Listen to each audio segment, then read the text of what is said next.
Tapping everyone. We have a special day today. Been bullish this whole week, pretty much. The regulation side, the ETF, everything just seems to be coming together in a very interesting way. And yeah, short stream, probably go for about 40 minutes or so. I got Money Gang on with me. We're going to cover ETF. What to mean for PulseChain. Maybe take a couple questions as well. So if you got some, get them in the chat. Again, very exciting day for crypto, and maybe bags go up. Who knows? Maybe bags go up. Very excited to see. Without further ado, good chat in just a minute. Welcome back to the show, Money Gang Crypto. How's it going? I'm good. It's a little bit late over here, but it's good. You know, when you see spot ETF being approved, and seeing that, this got me hyped. I'm not gonna lie, I'm excited. You need more Red Bulls. So I'm buzzing. Is there anything we can do for you? Yeah, not much really, but it's all good. Somewhere in the world, it's early in the morning and late at night, so it's all good. I know. I was telling Money Game, like, I was like, you're the first tweet I saw, so I retweeted it, and I was like, okay, well, he knows about it. He's up right now. I don't know for how long. I know it's a little bit late over there, but okay, just in case he wants to hop on, I see the link, and we eventually made it happen. But yeah, glad to have you back, man. We've been covering some interesting stuff on the previous streams too. And who knows if that particular whale we'll see some moves happening again after this kind of news, if we get that kind of run up in price. Max, you did well. Am I doing well? Am I the well? No, I said, are you the one? Are you the good one? You know, if I were the one, would I say so? That's the question. Would the whale ever stand up? Would the real whale ever stand up? I don't know. Were you in ETH early on? How long you been in crypto? Time to ask the questions. I mean, it's like one of those things like, oh, you've been here so long, you should be off doing, what's your higher calling? Is it just streaming? Is it just total support of the ecosystem? I don't know. It's always a funny question. How long have you been in crypto? It's either sad or it's like, you must know a lot. One of those. So I've been in here. So you said you were in crypto from 2016? 2016, I think end of 2016 is when I first finally started paying attention to Bitcoin. And I was like, how the hell can I buy this thing? You know, I'm looking up how do you do this? And finally I found Circle, and back when Circle was for retail. Now it's all commercial and all that stuff. And that, famous for USDC now. At the time, there was nothing like that, I remember. And then they came across Ethereum, and I remember seeing on Coinbase for a few dollars, and like most people, never got enough. Didn't know it was going to, people predicting 10K now. It's pretty crazy. $10,000, man. I mean, that's pretty conservative for some people. I predict it will probably do 15, 20, but it depends on the inflows really first week. I think they're saying June or July begins trading. So I saw a lot of people saying like July, August. And then I was like, well, I don't think so. I think it'd be quicker than that, because they said with the Bitcoin ETF, they said that it would take a long time for it to begin trading, and then it began trading quite quickly. So yeah, it was how long on the Bitcoin? It was like a week or two, right? It's pretty quick. Yeah, it was super quick. I mean, like, to be honest, if the SEC have just passed it through and they've already asked for adjustments the last few days, the guys will get it done in very quickly. VanEck changed their ETF, and then Grayscale had already done it prior to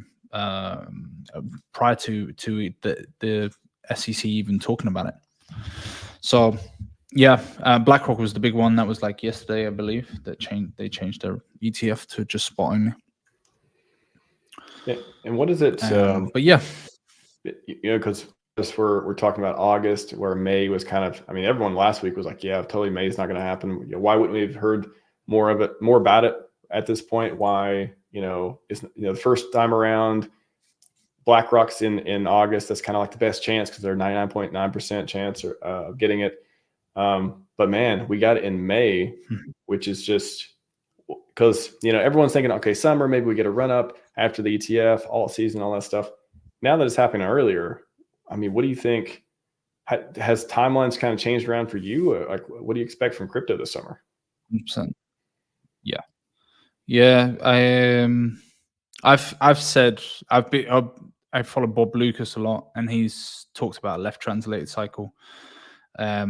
Specifically, he talks about it with Bitcoin, and so the fact that it's already done an all-time high before the midpoint, or what would signify the midpoint traditionally speaking in a 4-year cycle, everything seems fast forward mode. You know, with these ETFs coming in earlier than expected, even the Bitcoin one came in earlier than expected. So Q1, Q2, 25, I wouldn't be surprised if we see a top. But to be honest, I would probably keep a moon bag of about 10% of my portfolio for, you know, late 25 as well, 5 to 10%.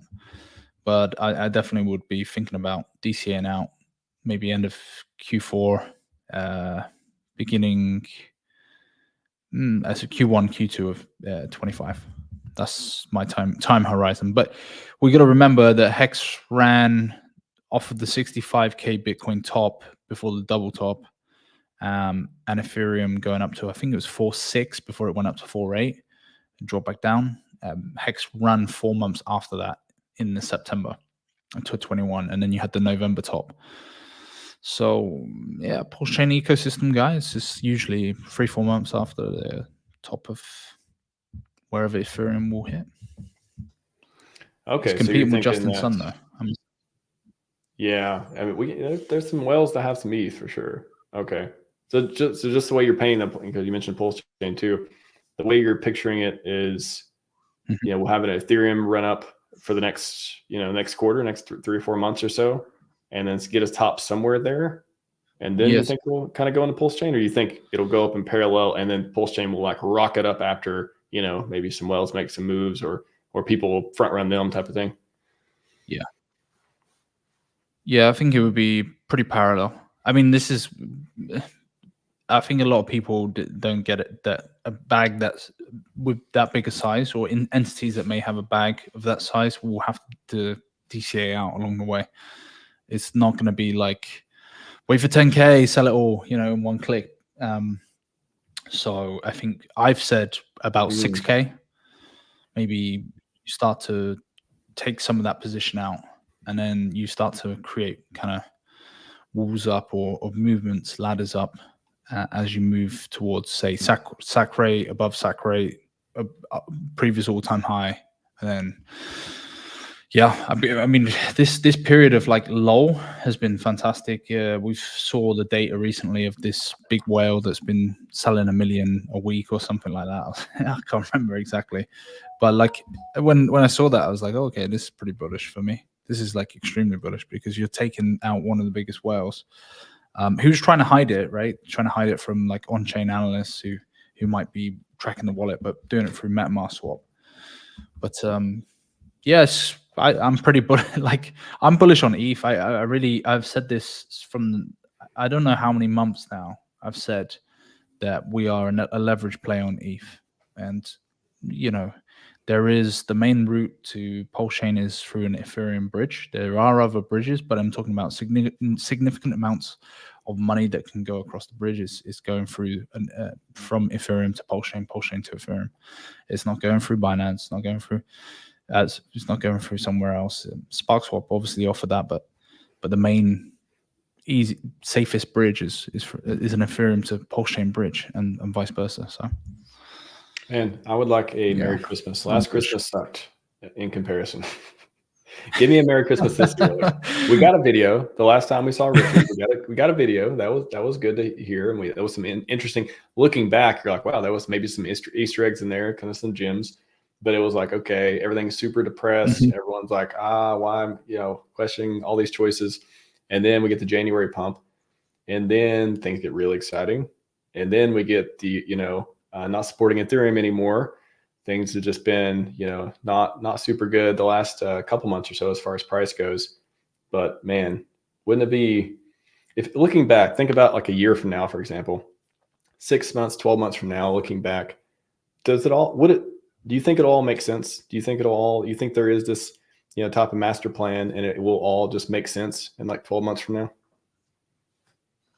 Yeah, I mean, I experienced Hex differently to a lot of people. Obviously, I was pretty late to the game when it came to Hex specifically. But, you know, I'd done a run on Ethereum, right? So I'd done pretty good. I bought in at like I think it was 6, 8, and 12, maybe less than that actually, maybe 4, 6, and 8. I can't remember, something like that. I'd bought about 3.5, maybe 4 ETH at the time, and I'd seen that go up, and I sold it at 4.2. I think was the average sell price, which to me was pretty damn good. You know, like coming from 10% a year in the S&P 500 or 5% a year, depending on how the year ran.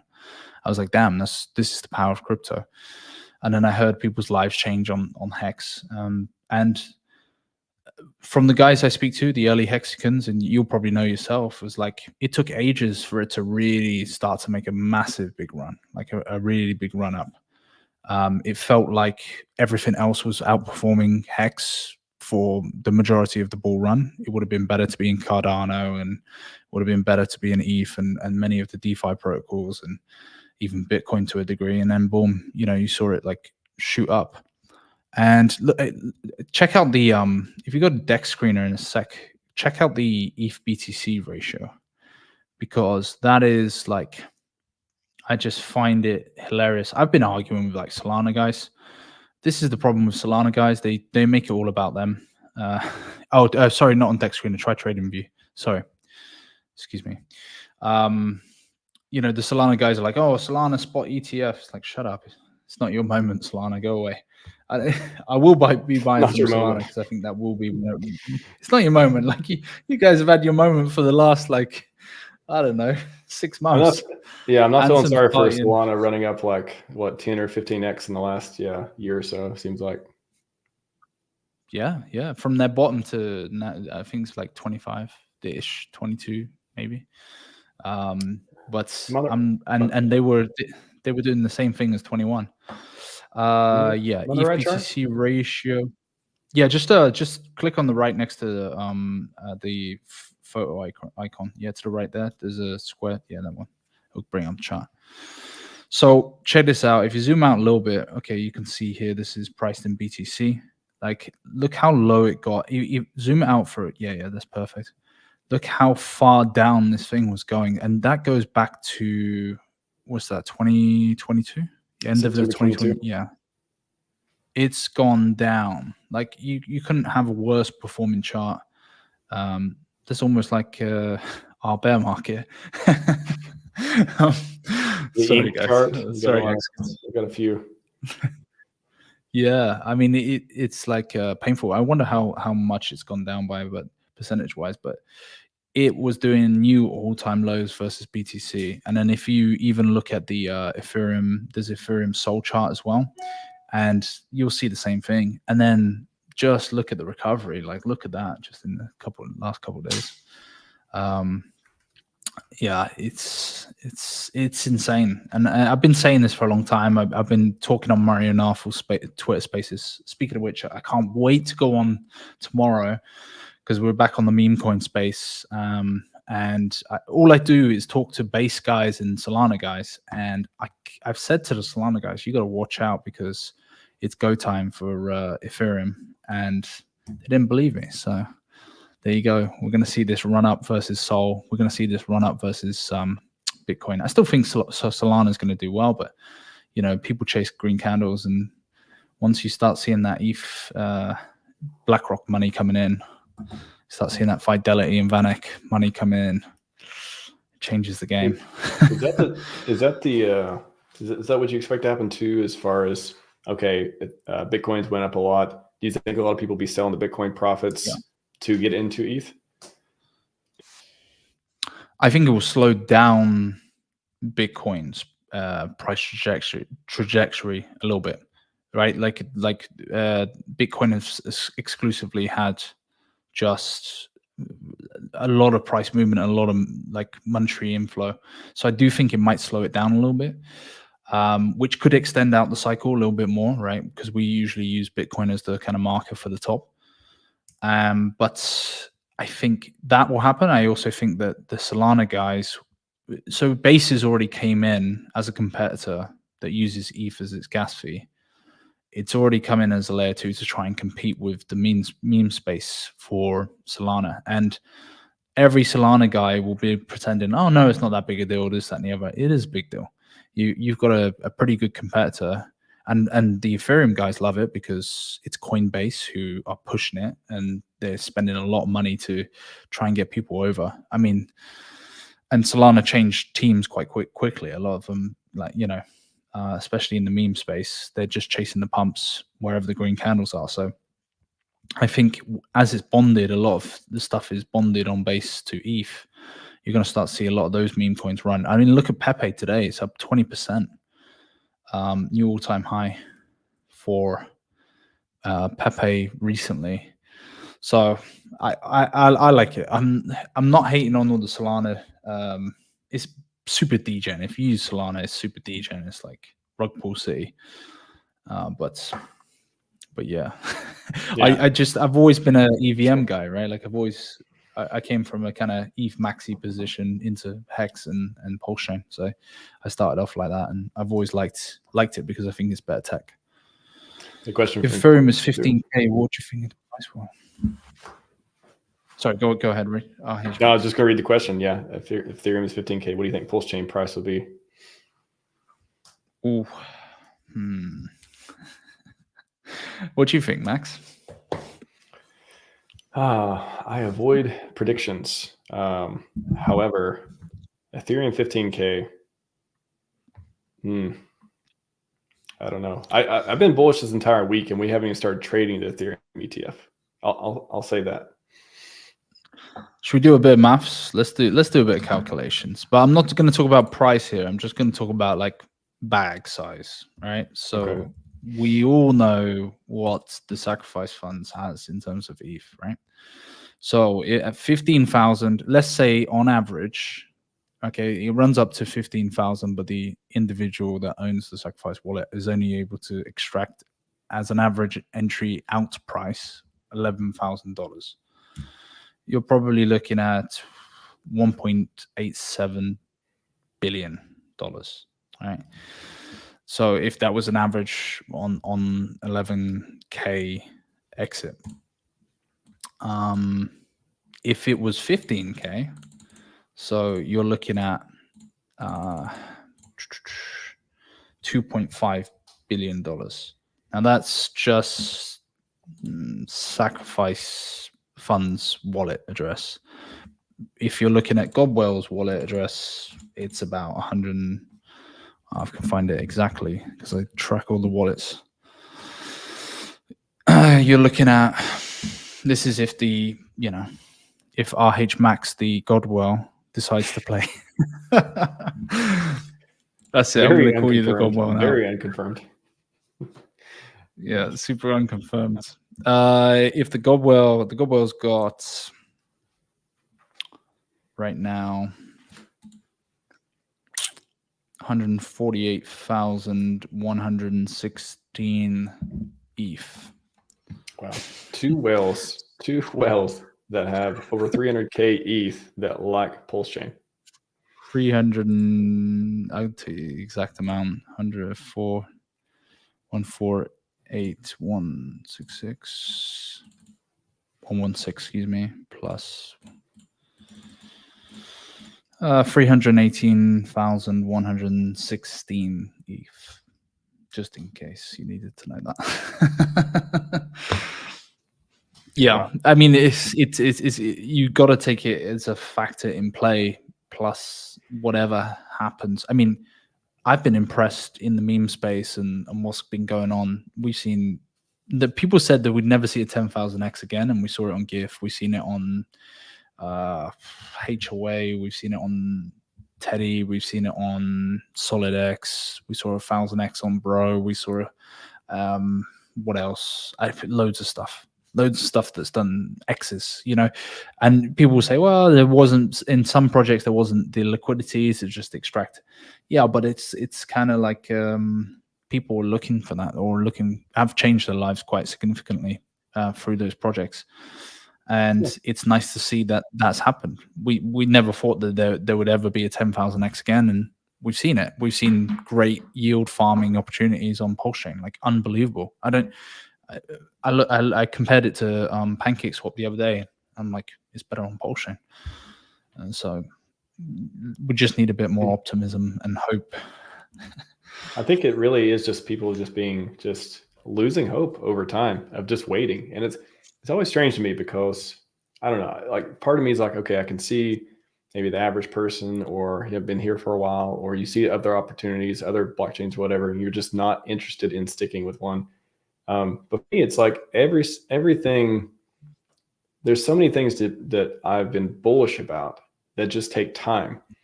And it's like, as long as there's the opportunity there, as long as I see there's a community there, as long as I see things moving in one direction, like either community building, air devs building, like whatever it is, as long as I see things happening, if I just need time, I have time.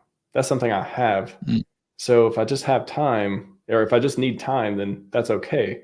But I think it's easy to not look at it that way, I guess. I don't know, maybe I have a very specific way of looking at it, but it's just, if I just need to give it more time, then okay. But if there's nothing there, then there's nothing there. But I think there's something there, then I'm okay with it. So it's not fun all the time, but I mean, you know, it doesn't need to be fun all the time. It can be fun later, you know, like kind of, it's like the late gratification 101, right?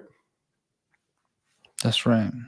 The other thing that a lot of people just don't understand as well is that, you know, there's probably been whales that have come and gone based off of sentiment, but that changes, right? So yes, when everything's net negative, they'll probably bridge out and move across and go somewhere else. And, you know, because it's a safety risk, right? You don't want to be on the wrong side of a bad trade, especially when you're in the millions. It's a bit different when you got like $10,000 or $5,000, whatever, right? But when you got millions, it's a bit different. You can take a massive hit. That can be a substantial loss. But when the sentiment changes and green candles come, you know, then you're like, okay, well, let's infuse. This is going up. It's green candle time. I better jump back in because everyone's sentiments change. So I think the sentiment will change significantly. I think that you'll probably start to see more money bridging. That's another bullish point of, we've seen people leave, bridge out and leave. That doesn't mean they're never coming back. That just means they're not here right now. And what would make them come back? If they saw some green candles, maybe they smelled some more opportunity to make some more money. Like what could attract them back? There you go, green candles, breed green candles, type of thing. This is conversations I've had with like bigger whales, bigger guys, and you know they are market movers, so they want to see it going in the right direction. Some have tried to resurrect charts and stuff and failed and lost lots of money, like 7 figures, excuse me, trying to resurrect a chart in a poor sentiment, and that's tough to do sometimes. Nobody on the Ethereum chain knows about PulseChain. Just mention PulseChain in a random crypto channel. Zero response. We're still super early. Do you think nobody's heard of it, or do you think that they're just, everyone has their own chain, their own coin, their own thing going on, so they just don't have any like time? They just don't make the time to hear of anything else. I mean, maybe they heard of Solana, but only if they're interested in maybe meme coins or whatever, you know, whatever the other popular projects. Is it people haven't heard of it, or is it just people just aren't interested because they haven't been, you know, properly incentivized to go check it out? I don't know if they haven't heard about it. I don't know if that's completely true.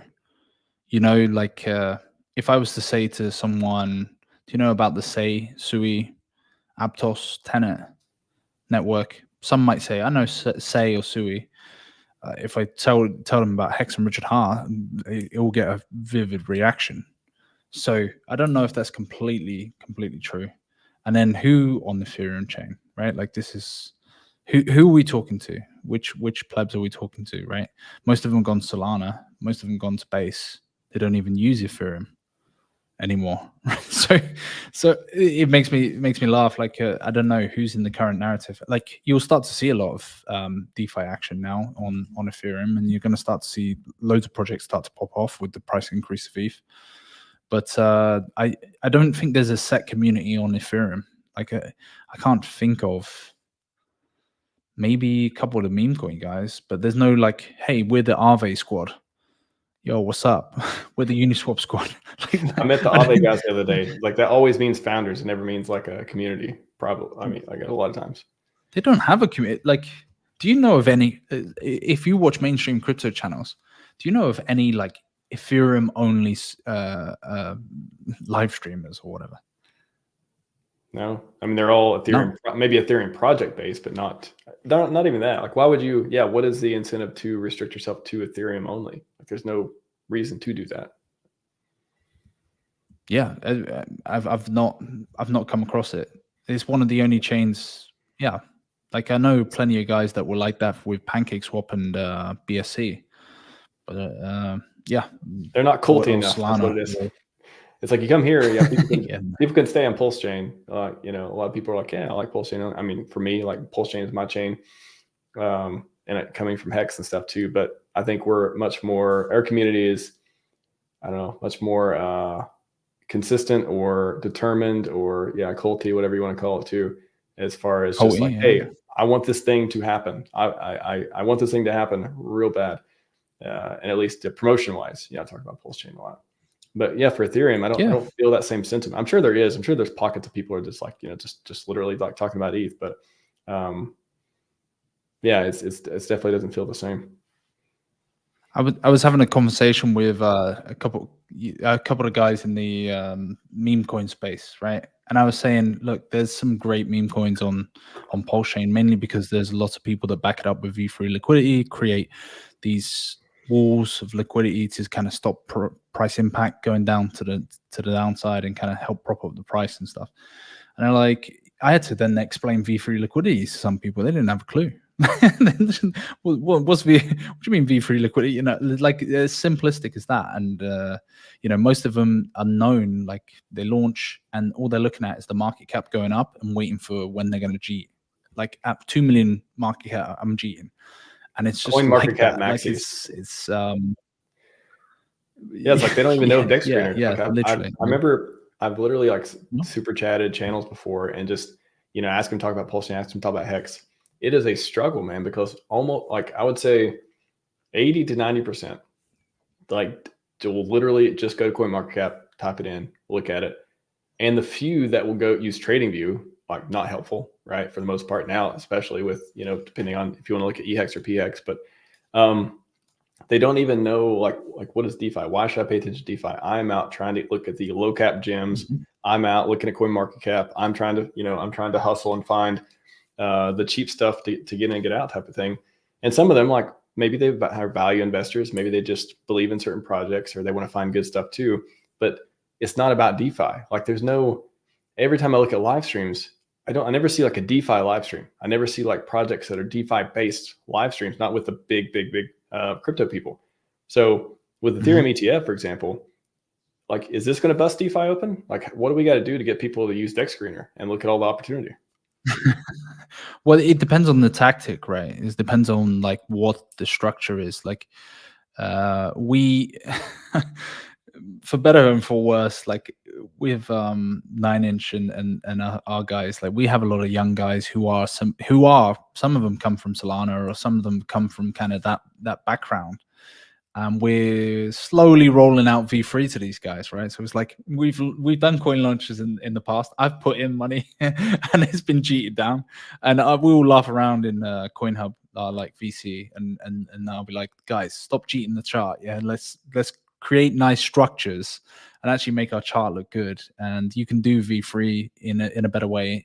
I think the Ethereum guys are going to be super impressed. Anyone who does V3 liquidity, like a 2% fee tier, it's making me unbelievable amounts of money just from the 2% fee tier in very tight ranges on certain coins that's got volume. So it's what are you even saying, bro? What are you saying? What is V3? What is V3? Like, that's what I'm saying. Like, how do we get people to be like, no, like, first of all, no more decentralized exchanges.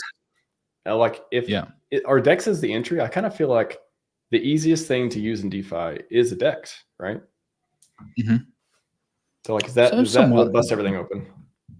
I think there's like just a lot of common misconceptions maybe with V3, but going back to like tactics, is like some of these guys are just meme coin they're just meme coin structured, and it's easier to think about, right? It's like buy meme coin, wait for it to get to a market cap, sell, and wait for it to pop off.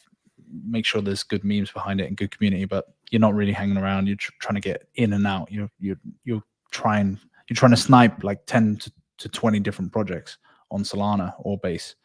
So that's their tactic. Whereas like the delayed gratification to a degree, like V3 liquidity, if you're in a nice tight range, you can go to bed and you could earn 100, 200, 300 bucks of fees, or even thousands of dollars of fees, depending on how much you put in a nice tight range. And you can do that for days on end. And so there is a kind of patience with it, and like active management with V3. So maybe it's just different tactics and different ways of making money on PulseChain, or not PulseChain, on DeFi, excuse me. And when you're doing LP too, I mean, yeah, I've been into V3 liquidity, and just I did a stream with Sloth on it about a month or so ago, and got to really deep dive and really get to understand more about it too. And it is so powerful. I mean, V2, V3, providing liquidity, they could be, we talked about earlier. Yeah, you can do a 10,000x, but how much is the extractable value, right? Like how much liquidity is actually there? How much do you want to take now? How much do you want to let it grow? Like, what kind of risk are you taking there? To get to, you actually be able to get liquidity for this type of paper gains too. A lot to it, but it just seems like, are people just not interested in these games? Are they just not like the quick dopamine hit type of games? I don't think they know. Like they know of like 50x or 100x on a quick meme coin, bonk or something like that. I don't think they know how much can be made, like in fees. If you want to, if you want to realize it, just follow some of the guys who've used V3 a lot and look at their wallets before the start of this bull run, as kind of bear market to bull run, and who they were in the community, and then look at what they are now. And majority of it's fees and pushing the price up, and just using the pulse from the fees to push the price further and further up, and do it in unison, and pulling liquidity and playing those kind of liquidity games, which is great. It's good. I'm not saying it's a bad thing. Super powerful. Yeah, anyone wants to learn to go real DeFi, learn to earn, click farming. It says farming, but there's also LP videos there too. And this is where I put all the videos, some from, a lot from my channel, but a lot from other people's channels too, Coffee and Somi and people as well, just about how yield farming. I got the Sloth video in there on maximal extractable value, the other MEV. Whoa, who's there? Who's there? Is that crypto? He did. Oh, that's nice of you, man. Thank you. No, it wasn't about being nice. It was like you made like a really good video. I'm like, I need to put it in there. Of course, we know each other too, but it's like, yeah, man, I want to, whoever's making valuable content, I want to make sure people have access to it. So I'm about to move you up a little bit. You're at 37 now. That's just by default. Nice, good. It's all good, man. Move it up a little bit. But the one I did with Sloth, let's see, that was, I think this was a clip. Watch this, understand liquidity market. No, that was a different one. I forget. Oh yeah, here we go. V3 liquidity providing strategy with 9mm on PulseChain. Yeah, that one. That's the one that I did recently, where we deep dive into some other technicals and ranges and stuff. But yeah, Money Gang's video is really good. I really enjoyed it the other day. You did a good job, man. Thanks, man. Appreciate it. Of course. Yeah. Wow, I can actually hit 24-hour and it's green. This is amazing. It's quite nice to see, man. Yeah, it's pretty good. And my ink farm's beautiful. It's just going up and up and up and up. I love ink, by the way. I think it's going to be the best performing asset in the RH ecosystem this cycle, but I might be wrong. It's ink. Ink is a very interesting asset. I'm hoping that maybe some of the gift protocols will start buying and burning it. Maybe we'll have a double buy and burn with PulseX. Like I'm hoping a lot of people seem to be voting for it in the chat too. So I want to see somebody build some sort of utility for ink. Not that it needs to happen, but like just to see it happen, I think the community would be really happy about that. What if you put single-sided staking up? I don't know. It's always been something that's people have wanted. It's been pretty powerful, like on 9inch. It's been one of the things that's been a kind of key attractor. If you were in the bro pool, if you had your BBC and you were just putting up single-sided staking, like the APR was insane, and they didn't. Actually, I'm not going to say that. It was hard to see the APR because it didn't show it functionally, but it was extremely high. It was higher than the DAI 9-inch pool, which tells you it was higher than 250%. It was almost double that, so maybe even more. So that's quite a lot for free money, essentially. Just putting your BBC tokens to work. You don't have to tell me, man. I've been impressed with 9-inch. Again, I'm not even really that interested in meme coins, but I love what 9-inch team has been doing, releasing the features and just like really building, and Hexy's, vision of just, being the place to go on PulseChain, like just even as an aspirational type of thing. It's just like, man, I love to see builders pushing the limits, wanting to provide products that people want to use.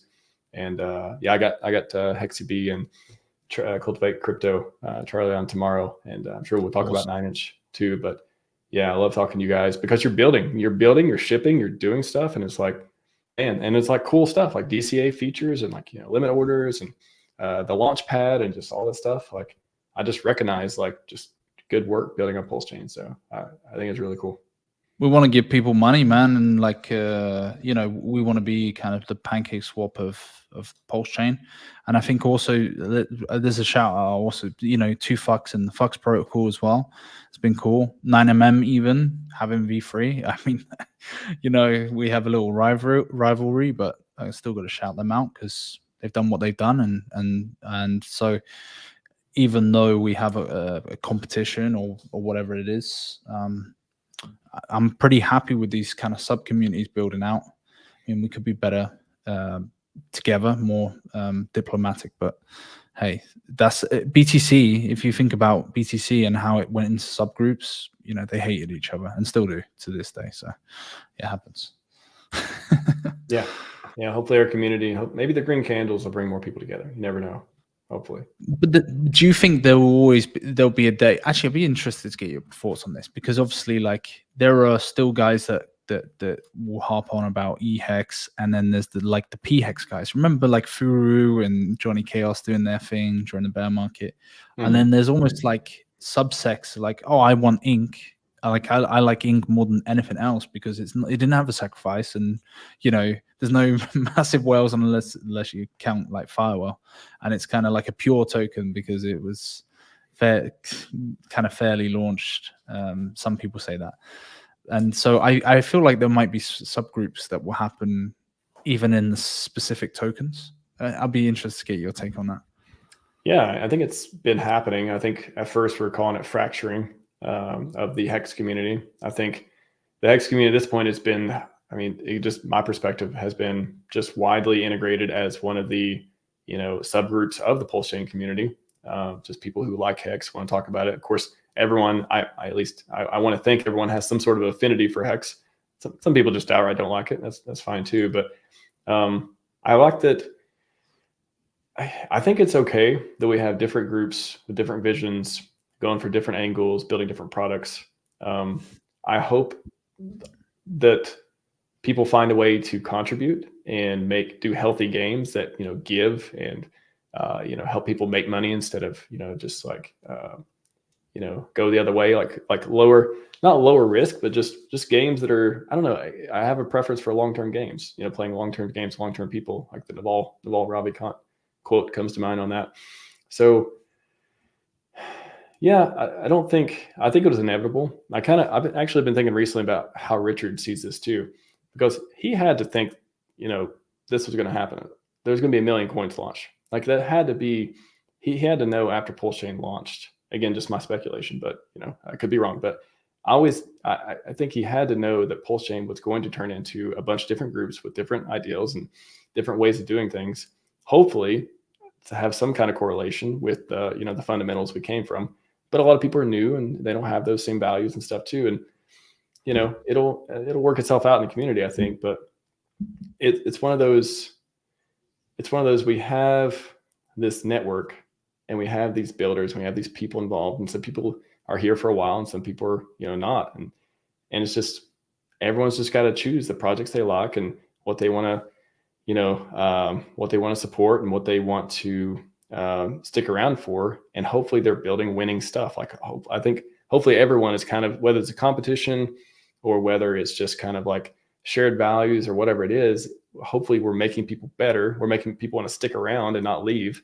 Like that kind of sucks when I see people like they want to leave because whatever fighting, or they're just sad, or they're just like lost hope or whatever. Hopefully we're able to build people up more than, we bring people down with drama and arguments and stuff like that, which I try to avoid. I literally like distance myself as much as possible from that stuff. But I think it was inevitable. I think it always was. And I don't think it's a bad thing. I think there's definitely trade-offs, and some of them suck. But I don't know. I guess it's up to you to, if you want to maintain the values and in a friendly and helpful way, you gotta just keep promoting the things you think are the best, the things you think are the right way of doing it. I think that's kind of like may the best ideals win type of thing. Hopefully your ideals win if they are indeed good for the world. That's a fair take. I say that looking at a PulseChain price chart that has went down for a long period of time. Well, I mean, like if we go back to that December dip, right? Like if you just have a look, December, take it all the way down, December 24, like there, 24, where you had your just around there. So just after the December dip, right? Then you had the January, you're just in there, and then just look at where it did get up to. I mean, it did get up quite a bit, up to that top point towards, you can see even the volume was almost like a Burj Khalifa in between March and April. And then it got killed off with the Hex tweet. I don't know if Richard knew how much damage that tweet may have, but I'm not, I don't, to me, at least the way I interpret it is this wasn't Richard's doing.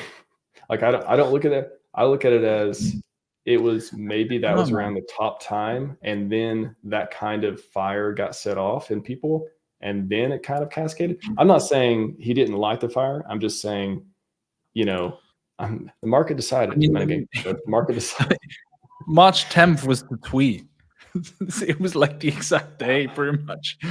Yeah, but okay. Here's one angle. And again, I could be wrong, but I think the angle I'm looking at is, okay, that after that tweet, did the people who sold afterwards, if we don't believe it was him, for example, the people who sold afterwards, were they selling because of him not supporting EHEX, or were they selling because that kind of signal to them they interpreted as, that's not good news. I think more stuff, I don't interpret this as bullish.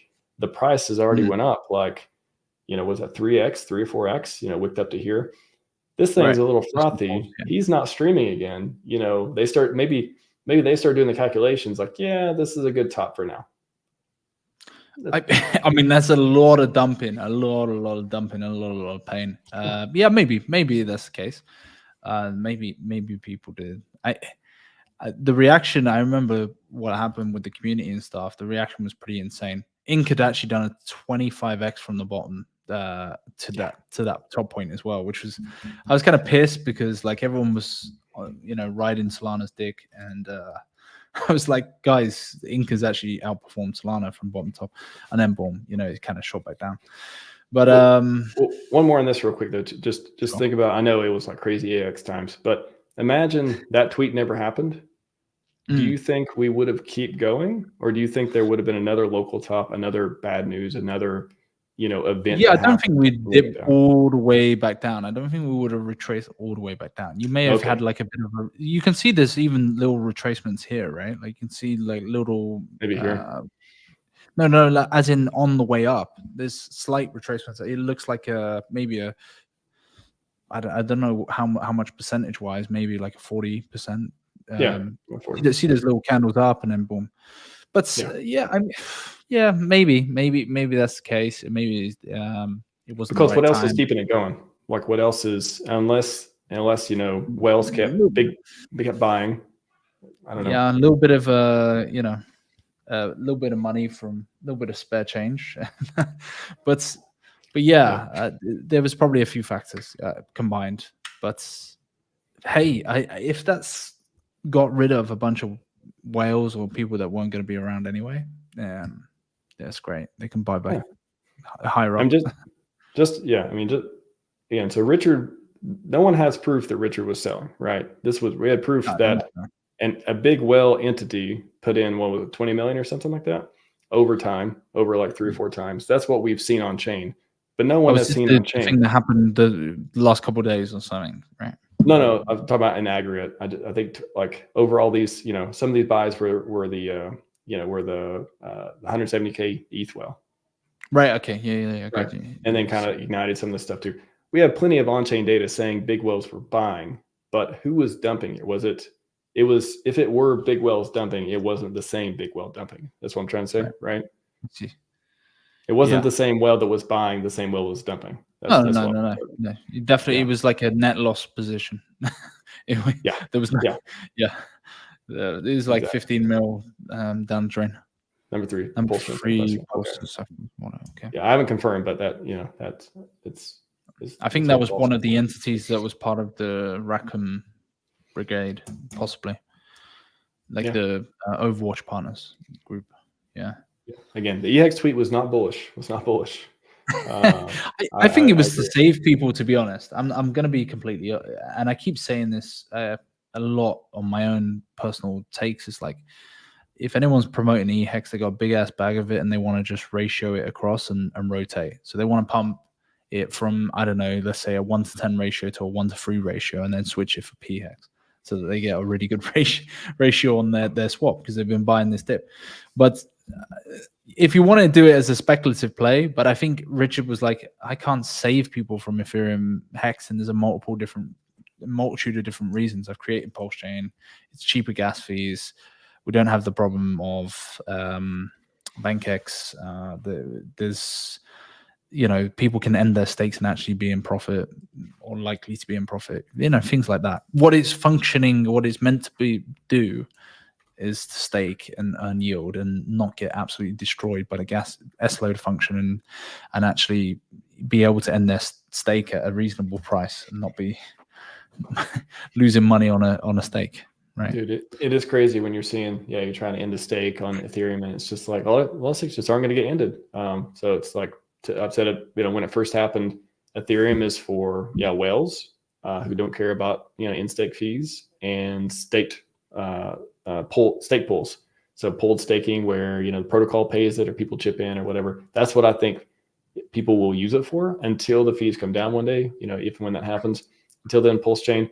I think part of it is, of course, people, don't want to kill their bags. But the other part, maybe ideological, in a way of just, wanting Hex to be successful on the Genesis chain and on PulseChain type of thing. Yeah, I'm sure money has okay, if these people had no bags, would they still be pushing hard for it? At the same time, again, if there's things that if parity can happen because the community wants it to happen, whether it's protocols, whether it's buying it, whether it's speculation, whatever it is, I don't know. I think it's an interesting case to look for. Is parity a good or bad thing? Like, what are the pros and cons of that happening and being sustainable over time? Maybe this is DeFi. Maybe we get to a point where it is sustainable and it doesn't become an issue because everyone's happy. Like, I don't know. IBurn maybe be able to do that. I mean, I've been pretty impressed by that and Gifford Tech and stuff. Yeah, I know you're big into that. IBurn for Icosa, which could have a positive effect for Hex, and a lot of the IBurn burned was bridged in bridged Icosa, bridged from Ethereum into PulseChain. There you go. And then, what if they make, HBurn, burning Hex, and like that would, that's the cool thing about it. The new ecosystem over there, it can be built and deployed on any token. What communities that's got to attract people, right? It's got to be like, wow, either build on my token or, man, if this is good for my token, I'm interested.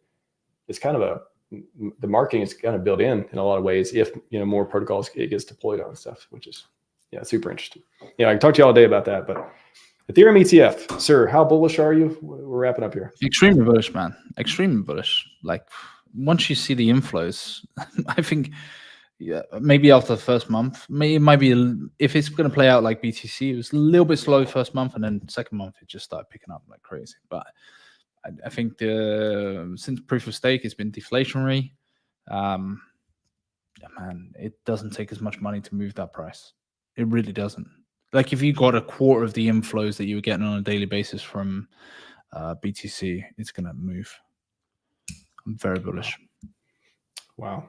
I'm excited to see, the next 2 or 3 months what happens, and when the timing. Like I don't know, what do you got? What's your best prediction on timing? The top week, 2 weeks? No, timing as far as timing. Beginning of June. So what's that? A week? June. Yeah, that's week June. plus or minus 1 or 2 weeks. I can buy that. Yeah, I don't know why they'd roll it out late into July or August. I just don't get this theory. Like, what else needs to be done? They asked it to be adjusted in the last week, and pretty much every single big ETF provider's done that. Well, sir, we got to back up the Brink trucks. That's a lot of Brink trucks we got to back up in order to buy this thing, sir. we need time to back up the Brink trucks. Would we be so lucky? That would be fun. When do you think we see the top, Max? Like I said, I avoid making predictions. Translators.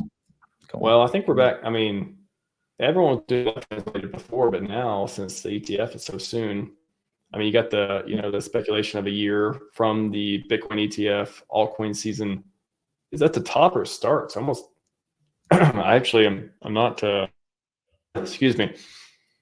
Is it supposed to be is it the top or when it really begins? If it begins, that would be fucking January. I don't know if I like that. Anyways, I think we've been waiting a long time. I think a lot of people are ready to make some money. Somebody says you made too many poor people. Trying to make some money. I don't know, man. I don't know. I hope 2025 turns out to be the most. I hope 2024 turns out to be a glory year, but I hope 2025 turns out to be the glorious of all years. And everybody who's been here, put in the work, gets their positions have the maddest of gains. Something of that sort. Yeah. And then I'm going to wait 2 years and I'm going to buy the 95% dip and we do it all again. And then Money Gang sells everything and then buys it all back, and then wash, rinse, repeat, becomes the first trillionaire. Money Gang Crypto, the first trillionaire. Possible. I mean, I'm around good guys like Solid, really Solid Hex.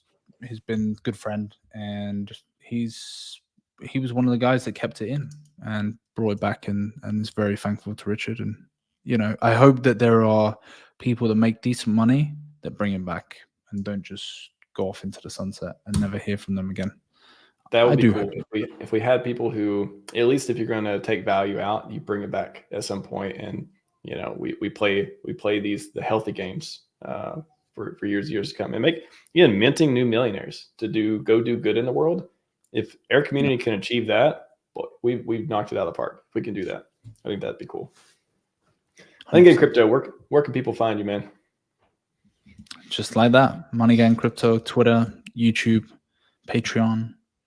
Got a little Telegram group as well. That's about it. Awesome. Thank you for having me on. Of course. Glad we could get together. I know you were covering it earlier today, and I was like, man, this guy probably wants to talk about it. Let me see if he wants to talk about it. So we talked about it.